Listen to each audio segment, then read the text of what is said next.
the back. This is therefore another important day in the modern history of our country. The PNM, now in its 54th year, advances another process of its revitalization for the sake and service of Trinidad and Tobago.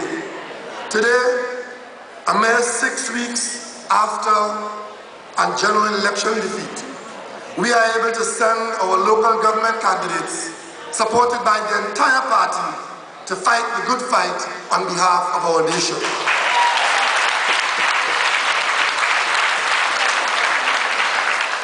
We at the screening committee were very pleased by the very large number of aspirants volunteering to represent the party in these elections. I thank all who came forward and congratulate all those who were successful in being selected as our candidates. I give them the assurance that we, this party, will fight tooth and nail with them in support of our common cause. Look at us. Look at this room. Is this party alive or what? Is the PNM alive and well? Okay.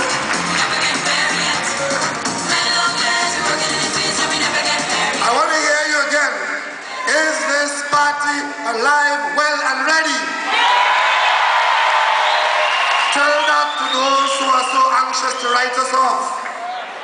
Let them witness our will and the wellspring of conviction that is producing this resurgence. And they ain't seen nothing yet.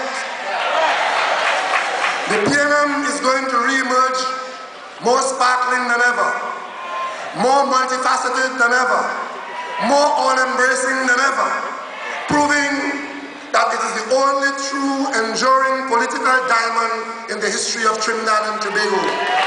A diamond to cut through all brittle glass of political pretenders. We therefore approach our task with great enthusiasm.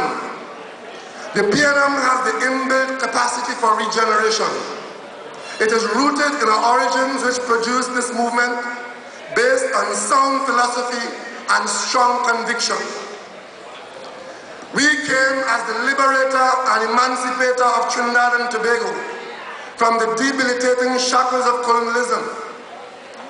And we took Trinidad and Tobago into this modern age of prosperity and possibility with a thriving, dynamic, and ever-deepening democracy. We were born of service to the country. We can consequently do nothing else in our present situation but to re-examine ourselves for the future of Trinidad and Tobago. And we know we will succeed and emerge stronger than ever. Today, we celebrate our capacity for renewal. So many others have disappeared into thin air after their first defeat. We can't count them. They take up the whole alphabet.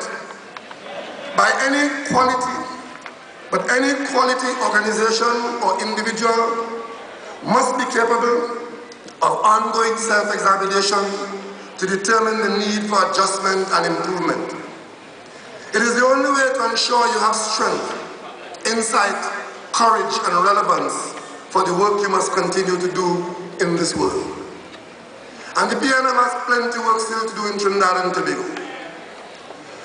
I look at what is already happening in the present administration, and I move between concern and astonishment at the emerging confusion and patent lack of understanding of what they are about.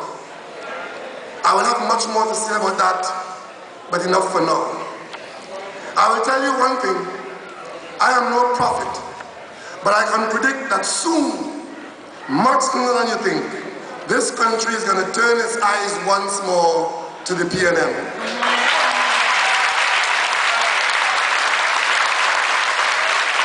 Sometime in the not too distant future, this country will look again to the PNM for leadership. This society will welcome the return to stability, coherence, and the progressive and transformative capacities of the People's National Movement. Trinidad and Tobago will need us again and will call us to the helm of this nation. We must make ourselves ready. But it also needs us right now, right here where we are in opposition, where we are the alternative government. There is no nobler cause. We must summon all our muscles for the task ahead. We must be the chief guardian of our democracy, protecting our people against the arbitrary use of power, for which there is clearly great capacity in this new administration. We must be the key protector of our country, especially the treasury, keeping our eyes on the potential for pillage that, in the view of many, abundantly resides on that other side. We must demonstrate to the people, as we've done before, that whether the PNM is in government or in opposition, we are here to stay. That we stand strong on our belief, and that we'll serve our beloved Trinidad and Tobago with our best efforts at all times. A distinguished writer, George Santanayo, had this to say, and I quote, "He who doesn't learn from history is doomed to repeat it," unquote. Fellow countrymen, fellow party members, men and women, by now you are no doubt well aware that I am called upon to assume the leadership of this party at a very difficult stage of its existence, at an important juncture of our people's history. Coming, as it were, after a complete trouncing in the general election of May 24, and faced with a local government election in 4 weeks, 3 weeks' time.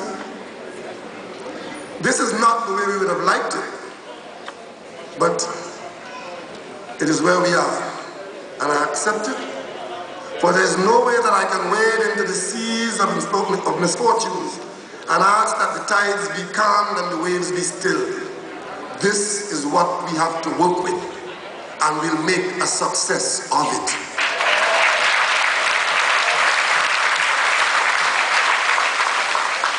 Life is the way it is, and we must accept it on its own terms as we strive manfully to change our fortunes.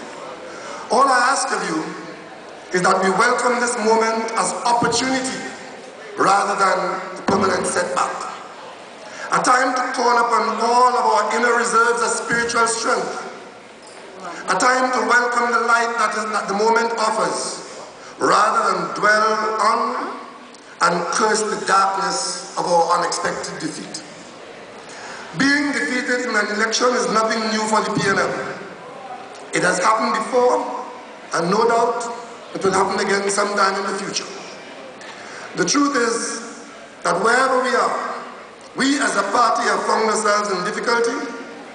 We have always reflected on where we are and what we had to do in order to come back again. Hence the theme of today's convention, reflection and resurgence.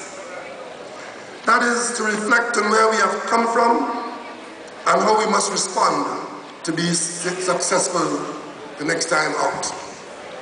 As you know, all societies go through different stages in their social and political development. The trick is to discern where we are and what are the imperatives of the time demand. What the imperatives of the time demand. I will not go through the whole history of Trinidad and Tobago, the whole 20th century history. But I must mention the time of Captain Cipriani and the Working Men's Association, and Captain Cipriani, who championed the cause of the barefoot man and brought about many noble changes in our society, chief among which was the provision of old age pension for our people. Cipriani's term on the national stage lasted from 1920 to 1935. Then came Uriah Butler and Tubai and Adrian Kohler